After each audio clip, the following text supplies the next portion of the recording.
اور تنویر احمد الوی صاحب کی ایک کتاب ہے.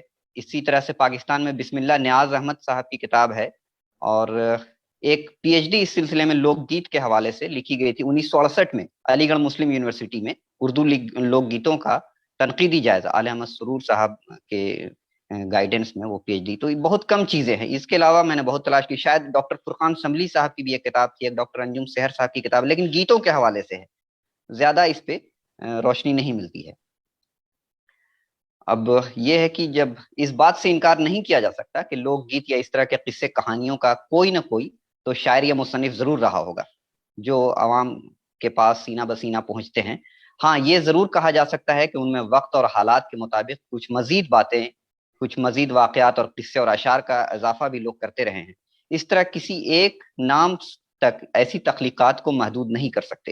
عوامی ادب کو اجنتا اور اہرام مصر سے تعبیر کرتے ہوئے پروفیسر محمد حسن لکھتے ہیں, کوٹ, اس طرح عوامی ادب اجنتا اور اہرام مصر ہے جس کے تخلیق کار گمنام ہیں اور جن کی فنی وجاہت اہل نظر سے خراج وصول کرتی ہے, اور یہ ادب اتنا اہم ہے کہ اسے ادب کی بنیاد کہا جائے تو بے بنیاد نہ ہوگا. کسی زبان کا ادب جتنا قدیم ہوگا اس میں عوامی ادب کا ذخیرہ اتنا ہی زیادہ ہوگا. اردو کم عمر زبان ہے, اس لیے اس میں عوامی ادب کا ذخیرہ دوسری قدیم تر زبانوں کے مقابلے کم ہے. انکوٹ. لوک ادب ہماری تہذیب و ثقافت کا آئینہ ہوتا ہے. یہ پرانا ہو کر بھی قدیم نہیں ہوتا, یہ ہر دور میں ہوتا ہے اور اپنی ضرورت کے مطابق تبدیل ہوتا رہتا ہے. لوک ادب کا رشتہ انسانی نفسیات اور انسان کی عملی زندگی سے ہوتا ہے. اسے زمینی ادب کہا جائے تو غلط نہ ہوگا, کیونکہ لوک ادب کا تعلق اپنی مٹی سے اتنا گہرا ہے کہ اسے مٹی سے الگ نہیں کیا جا سکتا. اس سلسلے میں ڈاکٹر امیر اللہ خان شاہین کا ایک چھوٹا سا کوٹیشن ہے, وہ میں بیان کر دوں. یہ ادب برسات کی وہ پہلی پھوار ہے جس سے آنکھیں پھوٹنے اور غنچے چٹکتے ہیں. اسے کسی بھی تہذیب کا حرف اولین کہنا غلط نہ ہوگا. یہ کہیں سے کہیں تک پہنچے, اس کی بنیاد اپنی دھرتی, اپنی زمین ہوتی ہے. اردو کے لوک ادب میں گیت, بارہ ماسا, چار بیت, سوانگ, نوٹنکی, پہیلیاں, زبانی قصے کہانیاں وغیرہ کو رکھا جا سکتا ہے. اردو گیت کے بھی کئی حصے ہوں گے. شادی بیاہ کے گیت, کھیتوں کھلیانوں میں گائے جانے والے گیت, مختلف علاقوں کے گیت, مختلف مواقع پر گائے جانے والے گیت. اسی طرح لوریاں بھی لوک گیتوں کی ہی ایک قسم ہے. یہ عام فہم زبان کے گیت ہوتے ہیں جنہیں مائیں اپنے بچوں کو بہلاتے ہوئے گا کر سلاتی ہیں. لوریوں میں ایسی باتوں کو پیش کیا جاتا ہے جو بچے کی دلچسپی سے جڑی ہو اور بچہ جنہیں بخوبی جانتا پہچانتا ہے. چاند, سورج, پیالی, گھر, اماں, ابا, خالہ, دادی, نانی, ماموں, چچا, آنگن, چھت جیسے الفاظ کو استعمال اس لیے کیا جاتا ہے کہ بچہ ان سے مانوس ہوتا ہے.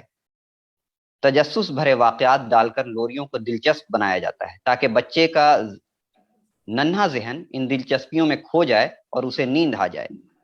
مظہر الاسلام صاحب ہیں, ایک پاکستان کے ہیں, میں واقف نہیں ہوں, ان کی 2 کتابیں مجھے ملی.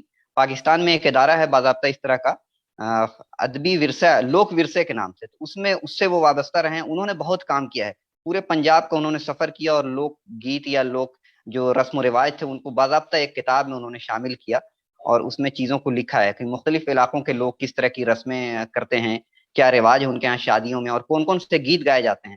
تو ان کی کتاب ہے لوک پنجاب. تو اس میں وہ لکھتے ہیں زیادہ تر لوریوں میں نیند کا ذکر ہوتا ہے, اس لیے خیال کر لیا گیا ہے کہ لوری ماں بچے کو سلانے کے لیے سناتی ہے. لیکن یہ لوری کا صرف ایک پہلو ہے. لوری میں وہ جذبات چھپے ہوتے ہیں جو ماں بچے کے لیے رکھتی ہے. ماں کی خواہشات لوری کی روح کا درجہ رکھتی ہے. انکوٹ.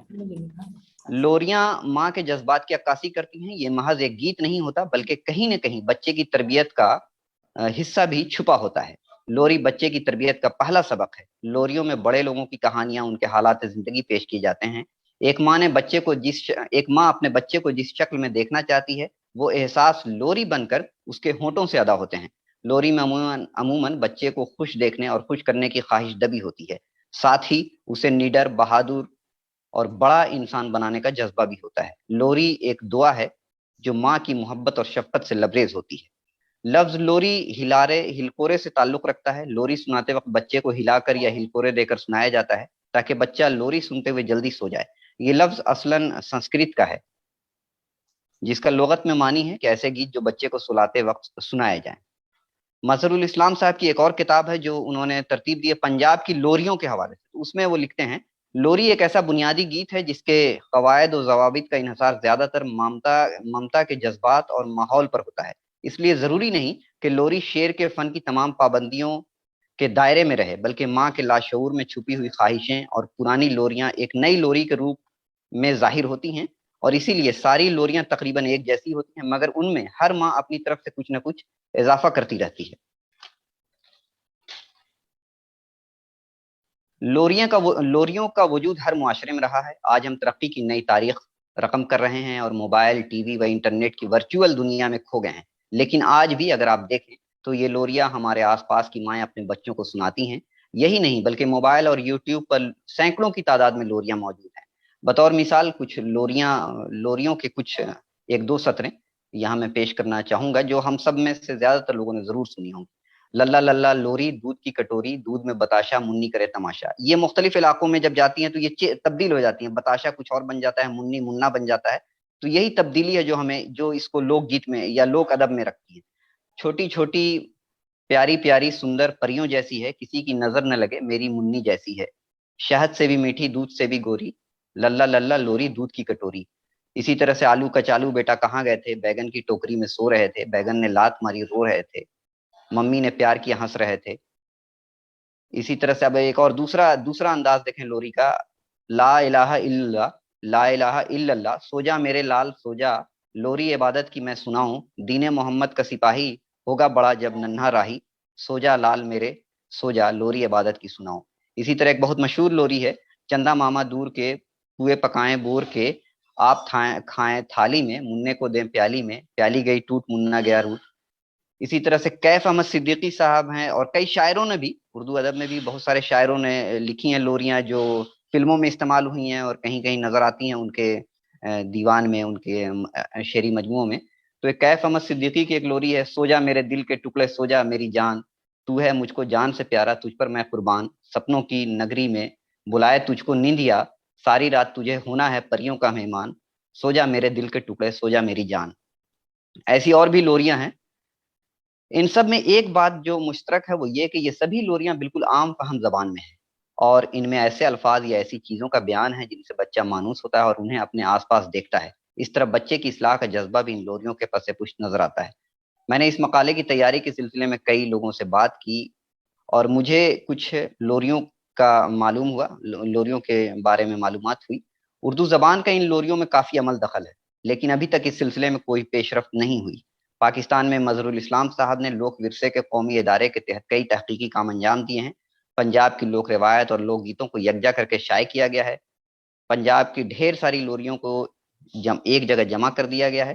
ان لوریوں میں اردو زبان کے ہی زیادہ تر الفاظ کا استعمال ہوا ہے۔ اس سلسلے میں ہندوستان میں بھی تحقیق کی جا سکتی ہے اور مختلف علاقوں میں گائی جانے والی لوریوں کو یکجا کیا جا سکتا ہے۔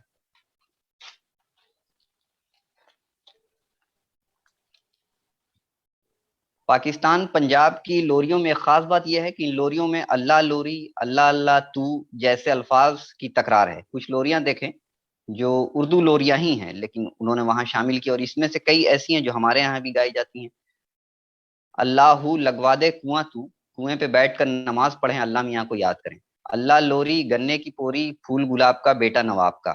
اللہ لوری دودھ پیے منا چوری، دودھ میں بتاشا دنیا کھیل تماشا۔ اب اسی طرح کی ایک لوری ہم نے پہلے بھی پڑھی سنائی جو ہندوستان کی ہے لیکن یہ پاکستان میں بھی ہے۔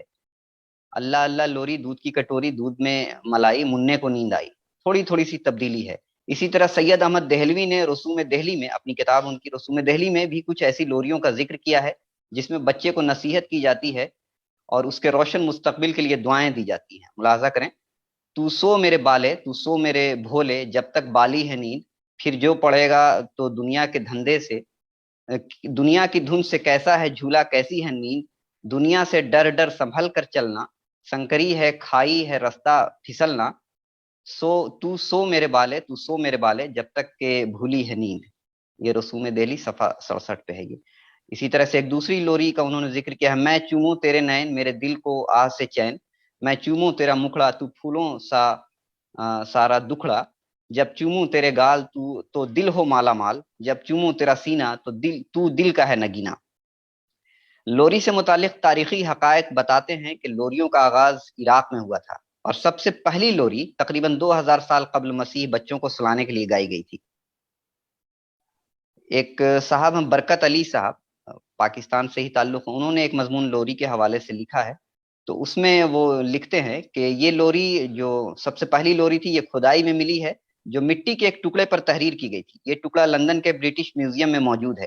اس لوری پر جو تحریر ہے اس کا مفہوم یہ ہے کہ جب کوئی بچہ روتا ہے تو گھر کا خدا ناراض ہو جاتا ہے، جس کا نتیجہ غلط نکلتا ہے. تو اس طرح سے کہہ سکتے ہیں کہ پہلی لوری جو ہے وہ اس میں کہیں نہ کہیں ایک ڈر اور خوف دکھایا گیا ہے.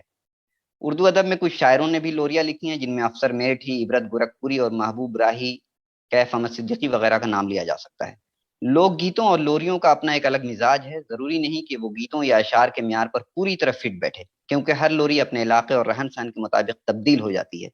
مجھے کئی لوریاں ہندی، بھوجپوری، مگھی اور پنجابی کی ملی جو ایک ہی تھیں، لیکن کچھ الفاظ تبدیل ہو گئے تھے. اس بات سے انکار نہیں کیا جا سکتا کہ لوری بچوں کے کانوں میں پڑنے والی پہلی غنائی آواز ہے اور جسے بچہ ساری زندگی یاد رکھتا ہے. باتیں اور بھی ہو سکتی ہیں، لیکن میں میر شیر محمد کے اس اقتباس پر اپنا یہ مقالہ یا اپنی گفتگو ختم کرتا ہوں کہ لوری وہ سبق ہے جو چاند سے چہرے والے لڑکے اور دراز زلفوں والی لڑکیاں ماؤں کی پیار بھری گود میں آدھی راتوں کو شیرخواری سے لے کر 60 سالہ عمر تک سنتے ہیں. ان لوریوں میں نہ صرف ماں کی ممتا ہوتی ہے، بلکہ وہ اپنے دودھ پیتے بچوں کو ان کے ذریعے ماضی، حال اور مستقبل کا درس بھی دیتی ہیں. بہت بہت شکریہ. محترم ڈاکٹر عبدالحی صاحب، آپ نے لوری کے حوالے سے بہت معلومات افروز گفتگو کی اور ہماری معلومات میں مزید اضافہ کیا.